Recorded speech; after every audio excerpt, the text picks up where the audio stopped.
Hi everyone. So the first talk of this conference is from Rahul. So without further ado, I'll call Rahul on stage. Hello, everyone. So, is my audio clear? Hi Rahul, you're on stage. Okay, great. So, we'll get started in the interest of time then. Thank you, Ashutosh. And thanks for making me a part of this conference. I'm very glad always. So, there's something which I want to share with you. I have no slides. Thank you. Originally, when I submitted the idea, it was based on an article which I wrote on LinkedIn about possibilities. Hi, Karthik. Uh, but then when I was, yesterday thinking about presenting the idea here in the conference, I thought that, there are two big things to talk about for a testing conference, and would be just a person projecting into future and saying this is possible, that is possible, etc.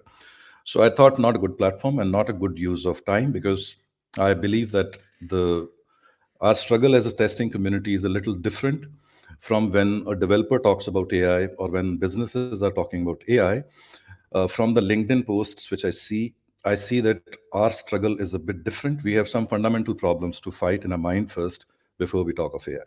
So uh, I'll keep things simple. Okay, I'll keep things very simple because I believe I'm a coach and a teacher, and I believe that nothing can be really taught. Yeah, if I try to teach you something, it hardly reaches you, because only gods and mothers, they can teach, I think. Not humans really, they can only exchange ideas and put forward a thought process before you. And that's what I'm going to try here. Okay, so we'll start simple, and then maybe we dig a bit deeper. We are just going to talk. I have a pen tablet. If it need be, I'll use that, and maybe I'll show you, a possibility with LLM, because that's a hot topic these days. Uh, so, I have a question, non-testing question. Let's start from there. Yeah. So the question is that imagine a planet X. Planet X. Let's get away from Earth. There are conferences which happen there. Yeah, people meet, they confer. For example, we are having this platform, and let's say so far there was no technology to do an online conference. Yeah, so I hope the scenario is clear. People want conferences to happen. So far, there is no technology to do an online conference, and suddenly somebody drops in the idea that we can do an online conference. So I'm going to ask a series of questions based on this. Yeah. And let's try to see where we are headed with this. First question for you. Is it is it a solvable problem? Can we do a conference online? Let's be quick, please, for the answers. Can we have an online conference? You're sitting in one. So, yes. Second, is it a new problem really? Without this technology of online conferencing, weren't the conferences happening earlier? Is it a new problem being solved? Or is it an existing problem which was already solved? And now we are saying that with this new technology, we are going to solve this problem sort of again. Yeah. We minus you subtract the online conferencing, we were still solving it, but in a different way. So it's not a new problem. It's not a new problem being solved, really. It's an existing problem which is being solved in a different way with a different technology. Yeah. All right. Let's come to the third question. We are going a bit deeper, right? From can it be solved? That's a technical question. Yeah. To whether it was already solved. The third question here is, should it be solved? Should we have an online conference or not? And this is now a much deeper question. How many of you like online conferences versus in person conferences? Do you like to sit through right now in this paper? Do you like me in the same room as you talking to you? Or do you appreciate me from a distance that stay away from me? I don't want to see you in person, really. Your face and video is enough. You see the opinions now? Just because the problem is solved with a new technology doesn't mean everybody is going to like it. And here there are pertinent questions which are raised. The question of cost. When you solve the problem using a new technology, what is the cost of that solution? Is it scalable, right? As a research in a lab, it is fine, but is it a scalable solution? Can I do it as a business owner? The second is how much time. If the new technology saves you time, then also it is fine. And the third perspective is quality. Are you able to solve an existing problem with a new technology in a way that at the least it meets that previous standard set? Is an online conference, it would never be the same. We are not talking of sameness here, but similarity or doing better. In some context, is an online conference better than an offline conference? In other places, is it able to do good enough justice that we are able to confer? And then, of course, there would be some advantages which the solution would have, which the offline conference cannot have. Yeah. So meeting people, reach, right? So very interesting point mentioned by Subhash, that the reach right now, I cannot be in a person with 1,000 people from across the world. There are certain pockets in the world which I cannot. I can, but it would be expensive. It would be expensive. So it's possible, but not feasible. Okay. So the word possible is an extremely, extremely misleading word. The actual better question is feasibility. It's possible, but is it feasible? Yeah. Or is it worth it? Worthiness is a better word. Yeah. Let's come to the fourth question. You know that online conferencing doesn't solve all the problems of conferencing. So should we get rid of it as a technology? That no, because it is not able to solve all the problems. Or should we pick part of the problem which it solves and use online conferencing for that part while retaining other problems to be solved in other ways? Yeah. Now let's reverse the situation. Online conferencing is not one technology. Right now, you're chatting. You're chatting. That is also online conferencing. You're online conferring with me right now, disagreeing with me, agreeing with me, expressing your opinion. This is also conferencing. But this is just a part of the interface which you see right now. There's an audio feedback. There's an audio which is reaching you. There's a video which is reaching you. So let's say we decide to have an in person conference. But along with that, some pieces of it, for example, the way participants provide feedback, while the session is live, you can still have an online component integrated into an otherwise offline workshop. And that brings us to the question of coexistence. Yeah.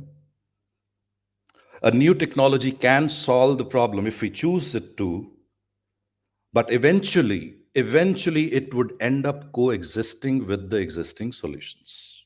Have you seen this pattern in your work so far? Have you seen this with test automation? Yeah. My question to you is, how many times should it happen to you before it occurs to you? How many times? How many times do we need to go through? More than 10 times. Okay. So you see, we don't learn. So that's where the teaching part, my first point, that it can't, nothing can be taught really. Nothing can be really taught. We have to see what is happening right in front of us. Who's creating a hype and who's selling fear? Because these are the only two things which sell in advertisements, right? Why do you buy Complan? Because otherwise the kid won't grow. It's fear selling. It's fear selling in a very subtle way, in a very subtle way. Okay. Please keep this in mind that all advertisement, marketing, and for that matter, LinkedIn positionings, They are banking on your excitement that, oh, new thing in the market, it must be good. New thing in the market must be good. And as well as your fear. Like some of you mentioned, what is the first thing which you see in the upcoming? You say job loss. And that is a truth. If somebody tells you that there's not going to be job losses, they're lying to you. They're lying to you. You also know that. I also know that. Yeah. So, can we start talking on AI? Of course. If you didn't realize, Sai, this is an AI talk. Just replace the word conference with the word AI. We were talking about AI. And that's our problem. That's our problem, right? That we should start talking of AI. So here is the question for you. I'm going to translate the same questions for AI now for you, and I hope you understand them. When you say AI possibilities, what is the meaning of possibility? The first question, can this problem be solved with AI? That's the first question. It's easy. It's an easy question because it's a technical question. You look at the problem and you decide that, do we have the AI to that level today? And AI is not just Chat GPT and Gemini, please. Let's not confuse generative AI with AI. It's just a branch of artificial intelligence, right? So, first question is a technical question. Technical questions are easier to answer because they are deterministic. You have a problem, and you look at the technology and ask yourself, can we do it? When Ajax was not there, the web pages, the canvas used to go blank. The browser did not have the technology to update pieces of the HTML. It's a technical question. So if somebody is designing a website with the opinion that I would update a small part of HTML, the thing is the technology doesn't exist. So you can come up with an idea, but technology could be in a research lab, but not in practice. Browsers are not yet supporting it, for example. So you would not be able to put that idea in practice. So the first question is, can it be solved? I'll not go into extreme opinions like AI is intelligence or AI is dumb. The purpose of this talk is actually to break those barriers. Okay? So please stay with me. Just listen with an open mind.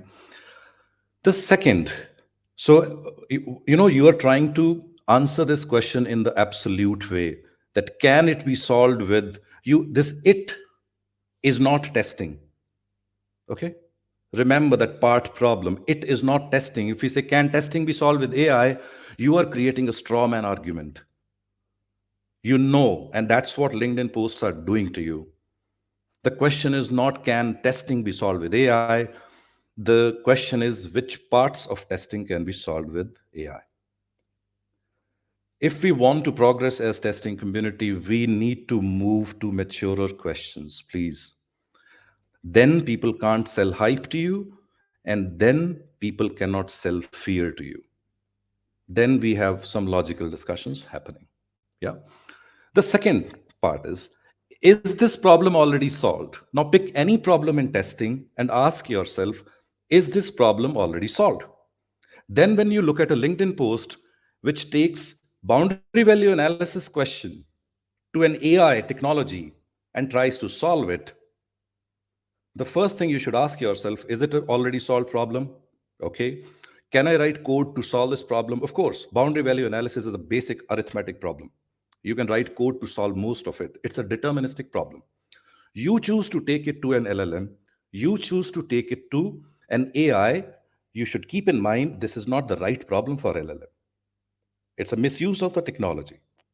And there is no obligation on part of AI to solve this problem for you because it is meant for other nature of problems. You are taking a deterministic problem to a non-deterministic technology. Keep this in mind, please. Yeah. So, and cost. The, why would you employ AI to do -1 and +1? Why? Just why? Ask yourself. Okay. Now, the next part is which part of the testing problem we should solve with AI. In last 2 days, I was experimenting with some stuff. I have a course coming up from Monday.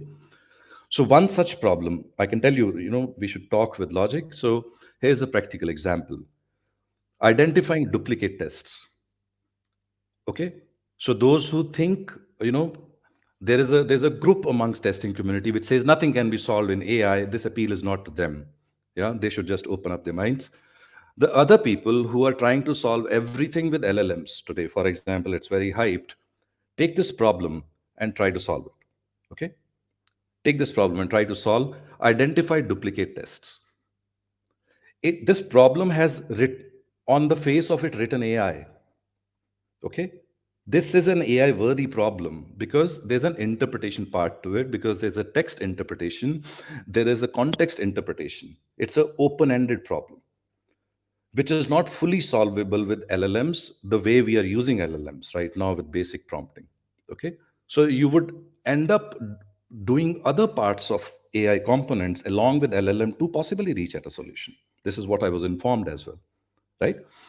So keep in mind that which parts of the technology we have to piece together, and then which parts of the problem which we are trying to solve with it.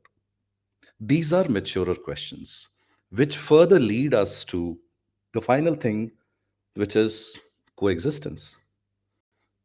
So rather than a question of replacement, which you would be facing, okay, you would be facing practically, because people would be blinded around AI.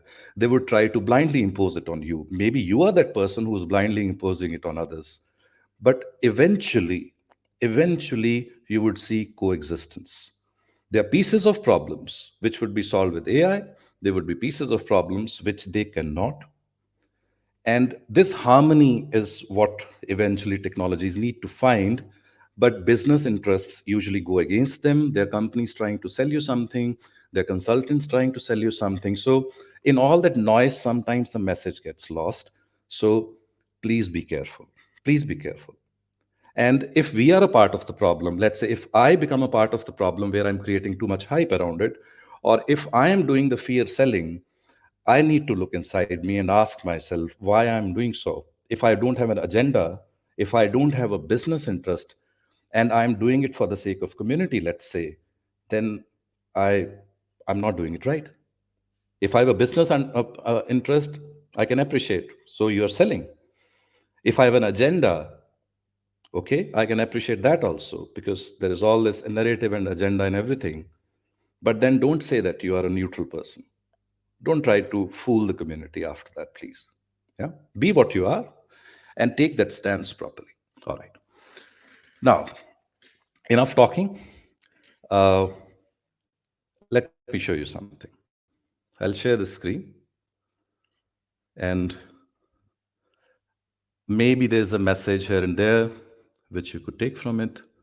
And let's see. So, what you see on the screen is some of the experiments I'm doing with ChatGPT around some of the stuff. Now, let me show you. I wrote an article, so there's an article reference you can check. Let's say the challenge is you want to generate data in multiple languages. Yeah. So you have a user registration page which has all this data, and you want to generate test data for it in multiple languages. I'm taking an LLM example because I'm not really a AI person right now. Okay. So I'm also experimenting with LLMs, and parallelly, I'm filling gaps on the AI side for me. So, question for you: how many languages do you know? Natural languages, not programming languages.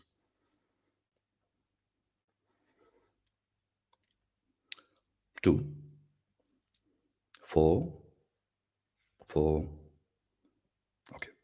Now, so I know 4.5 if I consider my basic knowledge of German. Uh, Now, let's pause here. Let's pause here. You're a tester who's put on a team. Your website or software, whatever technology you're testing, it's a multilingual, application, and you want to take up the responsibility for testing it by subjecting it to test data in multiple languages. What are your choices? Let's do it quickly and then we finish the session. That was the session, okay? Let's keep things simple. How would you do it? Online translator help? Fair enough. Please switch to full screen. Is there an option here? Like, I'm not sharing my screen anymore. Localization tools, very nice. Google Translator, okay. Using Google Translate? Okay, all right. Question for you. Those who are answering Google Translate, you take a word from your language, you go to Google and ask it to translate in another language. First of all, how did you decide on the language which can create a problem? Do you have the knowledge for that? Do you know that these are the five languages which have these problem characters which I should do use in my testing? Are you knowledgeable on that? Okay. Now, let's say, let's say Hindi is one of the ticklish languages from this perspective because things are doing that. Okay. Now let's say you also know Hindi, but if you're using Google Translate to generate a word in Hindi by first typing in English, how do you know that you're able to create the data which can cause problems? Can you be sure that way by blindly translating? What was your goal? Your goal is to come up with test data which can cause problems in a multilingual manner. Getting there? All right.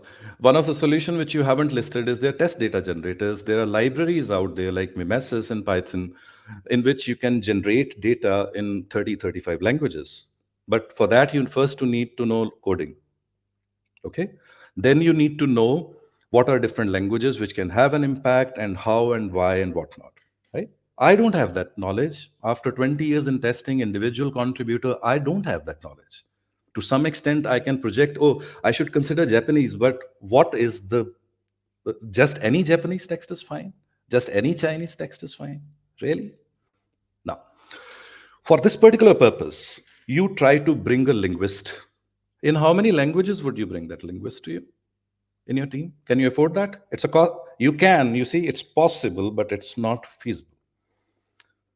This is an LLM worthy problem. Will the solution given by LLM be perfect? No, I'm not saying that.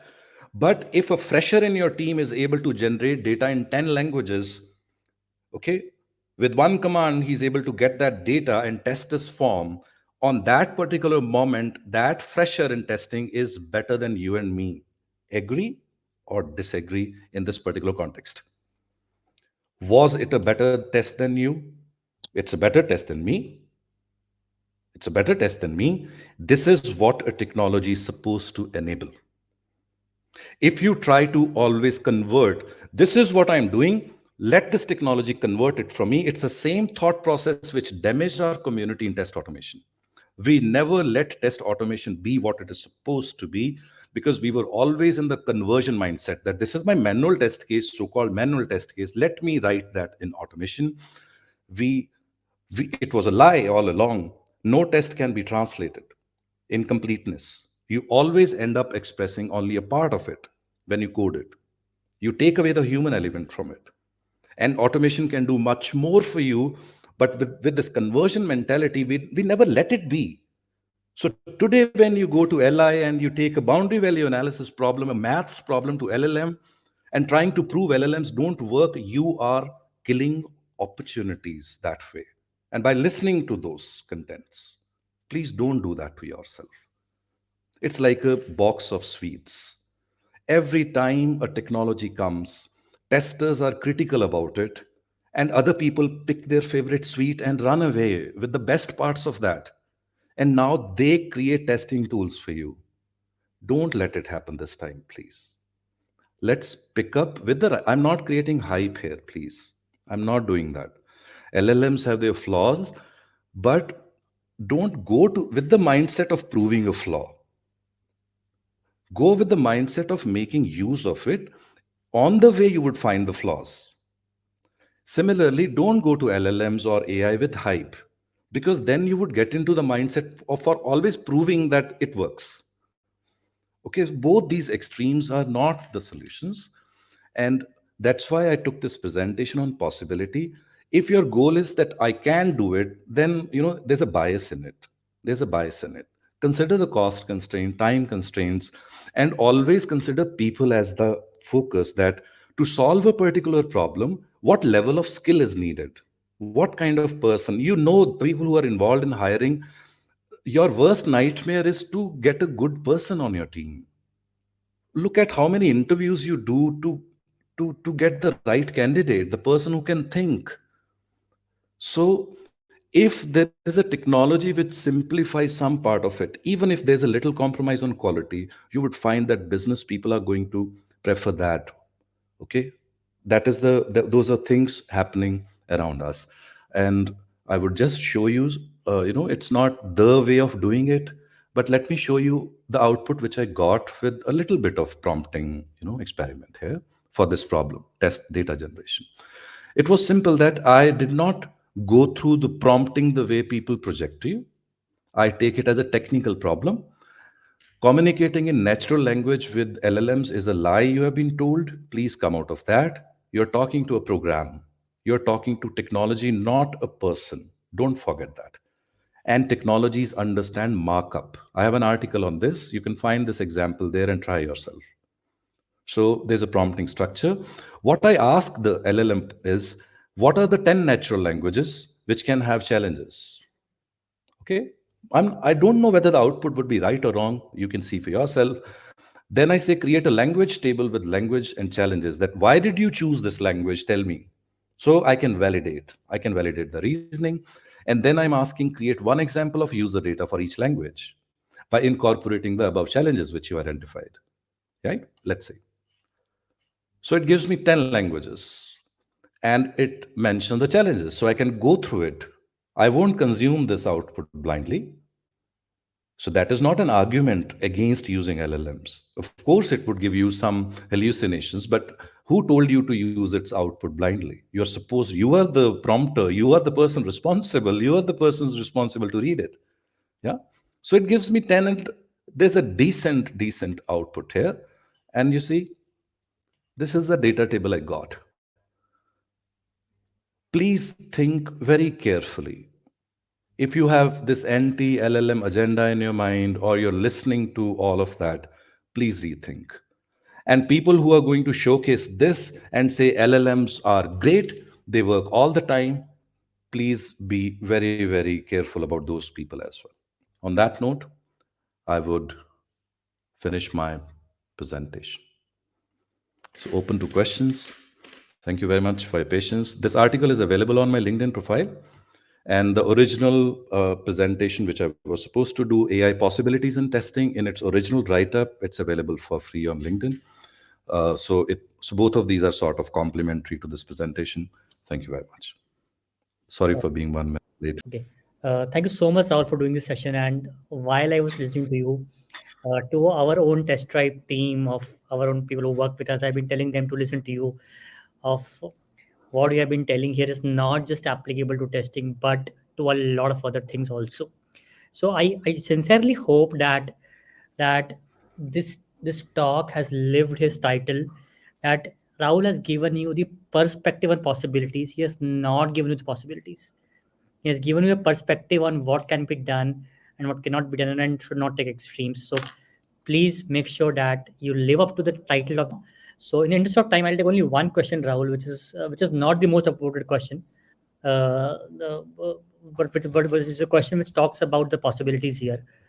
Uh, is from Pooja, which is about, in your perspective, how do you envision the integration of AI in testing beyond automation to perhaps augmenting human testers with predictive analytics and cognitive capabilities, and what potential challenges do you see? So I have not taken the most popular question.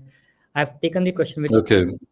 which sticks to the theme of this talk as close as possible. So I think there's an important word in Pooja's question, which is integration.